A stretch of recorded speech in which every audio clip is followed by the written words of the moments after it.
Genesis chapter 14.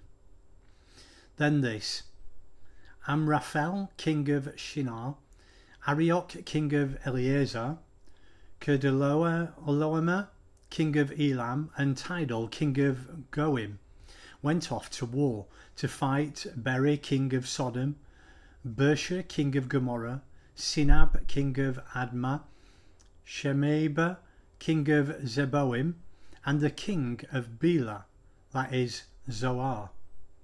This second group of kings, the attacked, came together at the valley of Siddim, that is the Salt Sea. They had been under the thumb of Kedorlaomer for 12 years. In the 13th year they revolted. In the 14th year, Kedorlaomer and the kings allied with him set out and defeated the Rephaim in Ashtaroth Karnaim, the Zuzim in Ham, the Emim in Shavar Kiriathaim, and the Horites in their hill country of Seir as far as El Param on the far edge of the desert. On their way back they stopped at En Mishpat, that is Kedash, and conquered the whole region of the Amalekites, as well as that of the Amorites who lived in Hazazon Tamar. That's when the king of Sodom marched out with the king of Gomorrah, the king of Admah, the king of Zeboim, and the king of Bela, that is Zoar. They drew up in battle formation against their enemies in the valley of Siddim, against Kedorlaomer, king of Elam, Tidal, king of Goim, Amraphel, king of Shinar, excuse me, and Arioch, king of Eleazar, 4 kings against 5. The valley of Siddim was full of tar pits.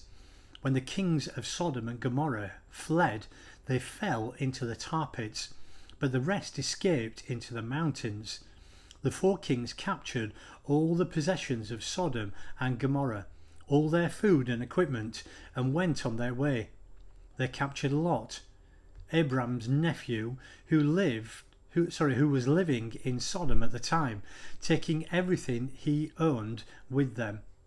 A fugitive came and reported to Abram the Hebrew. Abram was living at the oaks of Mamre in Amorite, brother of Eshcol and Anna. These were allies of Abram. When Abram heard that his nephew had been taken prisoner, he lined up his servants, all of them born in his household. There were 318 of them, and chased after the captors all the way to Dan. Abram and his men split into small groups and attacked by night.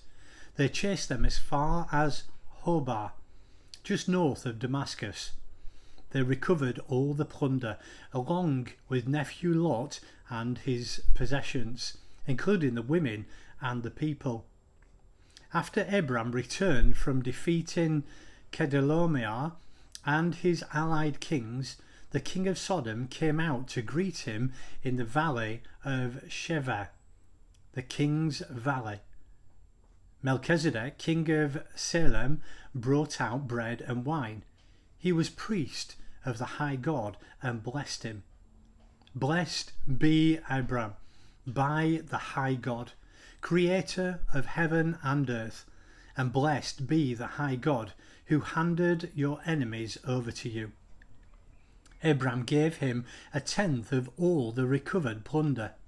The king of Sodom said to Abram, "Give me back the people, but keep all the plunder for yourself." But Abram told the king of Sodom, "I swear to God, the high God, creator of heaven and earth, this solemn oath, that I'll take nothing from you, not so much as a thread or a shoestring. I'm not going to have you go around saying, 'I made Abram rich.' Nothing for me other than what the young men ate and the share of the men who went with me, Anna, Eshcol, and Mamre. They're to get their share of the plunder."